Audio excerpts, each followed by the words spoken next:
Hello,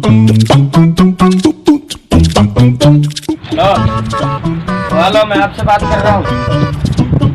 आपसे मैं बात कर रहा हूँ, सुनाई नहीं दे रहा? क्या हुआ, क्या हुआ? आपने मेरे दोस्त इमरान को क्यों मारा? यार छोड़ो, नाराज हो जाओगे, छोड़ो। नहीं, मुझे बताओ ना कैसे मारा आपने, आप बताओ मुझे। पागल तो नहीं हो? बताओ ना, आपने इमरान को मारा कैसे? बताओ आज मुझे। बताऊं? हाँ बताओ। ऐसे मारा। अच्छा, ऐसे मारा, बस इतना पूछना था।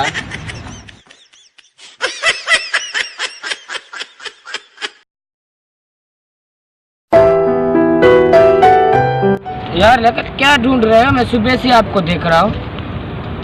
यार मेरा मोती गुम हो गया है। ये कौन सी बड़ी बात है, शहर से नई मोती ले लेंगे। अरे वो मोती नहीं, तो मेरा कुत्ता मोती था, वो गुम हो गया फिर है। ये भी क्या बड़ी बात है? अखबार में चल इश्तेहार दिलवाते हैं। यार वो तो मैंने सोचा इश्तेहार तो दिलवाए, लेकिन मेरा जो मोती है ना वो पड़ा हुआ नहीं है। हाँ